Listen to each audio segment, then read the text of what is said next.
designer and co-founder of NYC Resistor Hacker Group. I'm also a ham radio operator, call sign KC2UHB.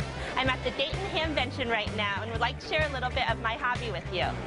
Something that we're doing with Stanford University. Okay. The Dayton Hamvention in Dayton, Ohio is an annual event that's a maker's heaven for amateur radio operators, or hams as we're called. You come up here and look at the meter, and they don't sound the same. Why?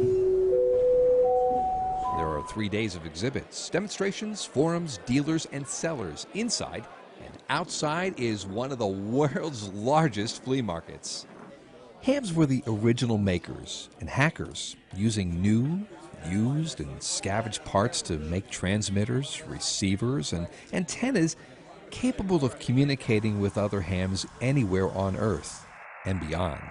They even contact astronaut hams on the International Space Station. In fact, most astronauts are hams, licensed by their own countries. November 0, Kilo Golf Mike. We've got you loud and clear aboard the International Space Station. Welcome aboard. Okay, Colonel, very good. Nice to make a contact with you again. And hey, just a question. I saw your Twitter profile picture. Is that Everest Base Camp ahead?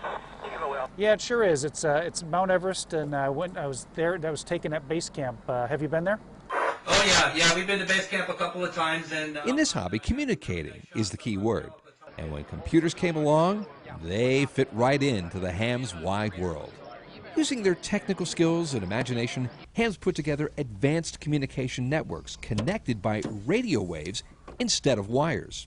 By powering up this radio, it becomes part of the mesh. The network discovers it, utilizes it, and then this radio in turn repeats services out to the parking lot and to other services that are exterior to the building. The ham radio bands are the last place in the radio spectrum where individuals can make or modify their own wireless equipment, try ideas out, and see what happens. This group from Austin, Texas is experimenting with wireless mesh networks that can grow and adapt with plug-and-play flexibility.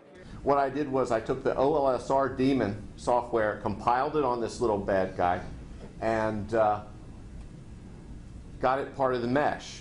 This will mesh with the other node. A mesh unit is nothing more than a wireless router modified by ham radio operators with new software and bigger antennas. Turn a mesh unit on, and it automatically connects to become part of an extended network that can relay any kind of data. Mesh networks are so smart that if one node fails or goes offline, the message will still get delivered. And then you have 1K resistors, which are brown, black, and red. Making things is one of the joys of being a ham radio operator. This group at the Escondido, California Radio Club is building radio direction finders used to locate hidden transmitters as a sport or to find lost victims in emergencies. Your antenna will be the last thing that we assemble, and that will go to the outside screw terminals. And it's the difference between the signal going to each antenna is how we find out which way the signal is coming from. The club is one of over 7,000 active ham radio clubs in the U.S. Many ham radio clubs are affiliated with ARRL, the National Association for Amateur Radio. Radio clubs are the in-person aspect of the hobby. Hold it up high so that your body doesn't affect it. They're similar to hacker groups, but with a communications attitude. It's in there, I just can't see.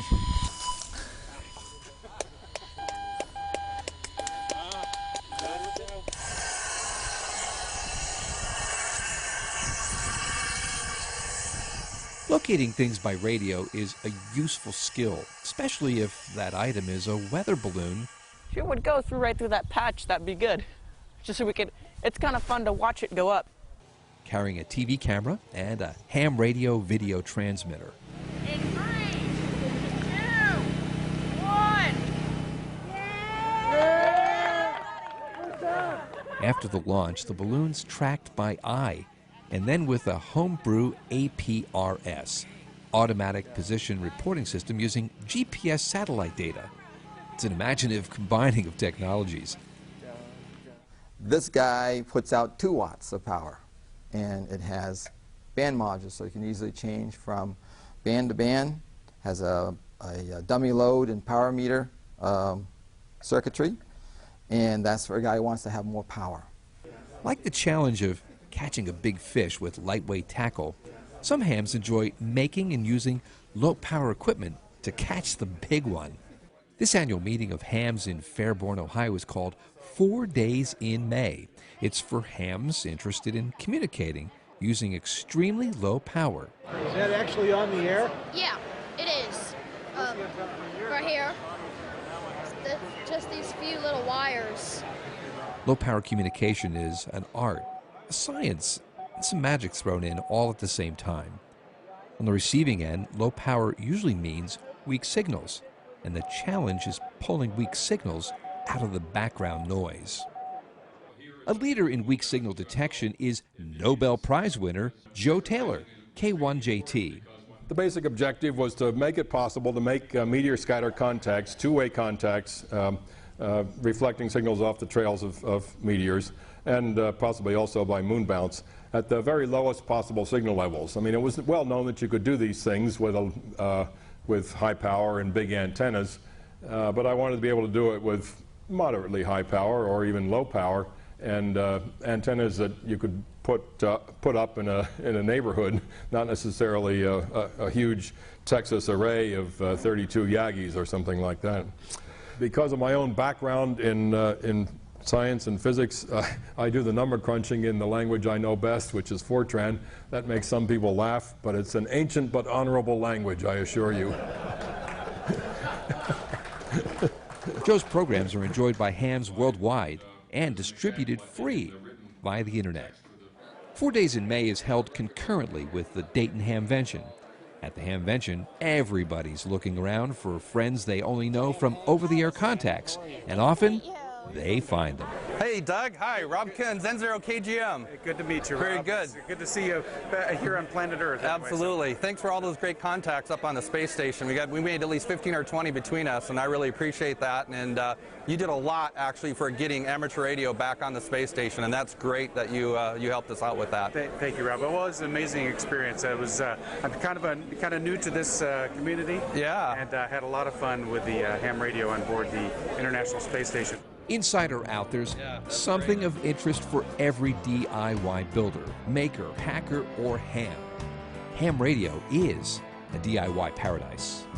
Hi again, it's me, Diana. I hope you enjoyed this quick tour through the world of amateur radio. We share this world with close to 2 million people around the globe. And I hope one day to meet you on the air. Come and join us on the air.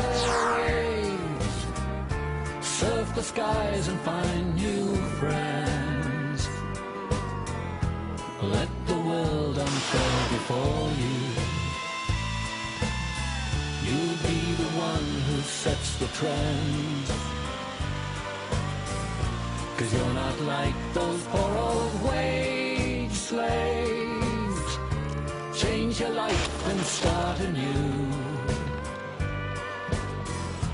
Come and join us on the airwaves.